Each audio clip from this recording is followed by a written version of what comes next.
Students of class 8th, Assalamu alaikum. Hope you are doing well at your home.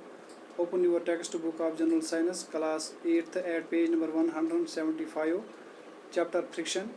Our today's subtopic is three types of friction: static friction, sliding friction, and rolling friction. Friction is of three types. Friction के तीन types हैं: static friction, sliding friction, rolling friction. तो हम तीनों को discuss करेंगे detail में one by one.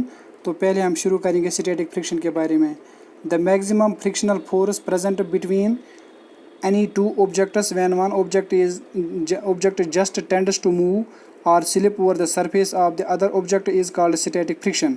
Static friction एक किस्म स्टैटिक फ्रिक्शन जो है इज़ ए काइंड ऑफ, ये स्टार्टिंग फ्रिक्शन होती हैं जब एक object tend to start moving, it does not actually move. Static friction एक किस्म की स्टार्टिंग फ्रिक्शन होती है जब एक ऑब्जेक्ट मूव करना शुरू होता है, एक्चुअली ये मूव नहीं करता है। वो ऑब्जेक्ट जो स्टैटिक रहता है, यानी स्टैटिक मीन्स स्टेशनरी रहता है, एक ही जगह क़याम पजीर रहता है। In this case we can demonstrate this static friction by a wooden block and a table top by performing an activity. यहाँ पे आप इसमें भी एक एक्टिविटी आप देख सकते हैं। एक वुडन ब्लॉक जिसका एक हुक अटैच्ड होगा एक साइड में, वो हम horizontal on the horizontal surface of A table के हॉरिजॉन्टल सरफेस पे रखेंगे और स्प्रिंग बैलेंस अटैच करेंगे इस हुक को वुड ब्लॉक के साथ, जैसे कि इस फिगर में दिखाई देता है।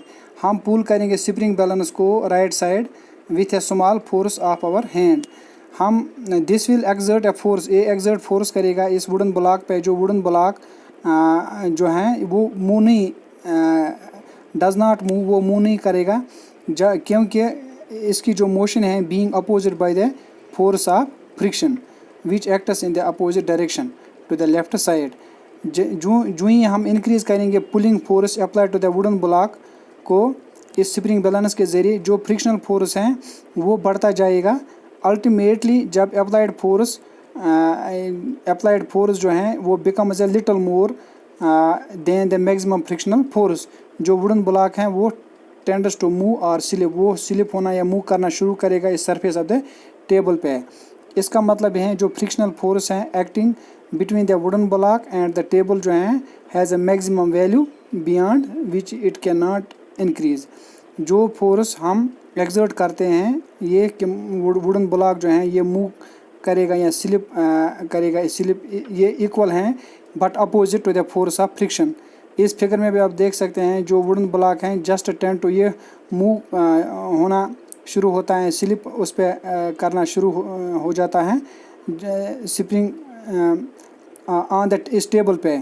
जो स्प्रिंग बैलेंस है ये दिखाता है एक रीडिंग 5 न्यूटन फोर्स या 5 न्यूटन्स फोर्स।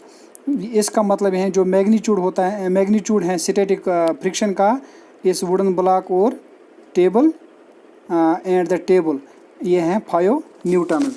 तो इस तरीके से इस डिस्कशन से हमें ये पता चलता है, हम इस नतीजे पे पहुंचते हैं जो फोर्स हमें ज़रूरत होता है इस फ्रिक्शन को कम करने के लिए at the instant an object just tend to start moving from rest is measured of static friction. इस स्टैटिक फ्रिक्शन को हम मेजर कर सकते हैं।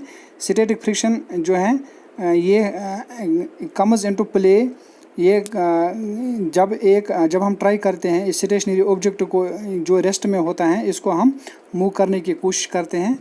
यहाँ पे जो स्टैटिक फ्रिक्शन है जो ऑब्जेक्ट एक्चुअली मूव नहीं करता है, स्लाइड नहीं करता है दूसरे ऑब्जेक्ट पे, लेकिन it only tends to move और स्लाइड, ये मूव शुरू होना हो जाता है या स्लाइड करना शुरू होता है।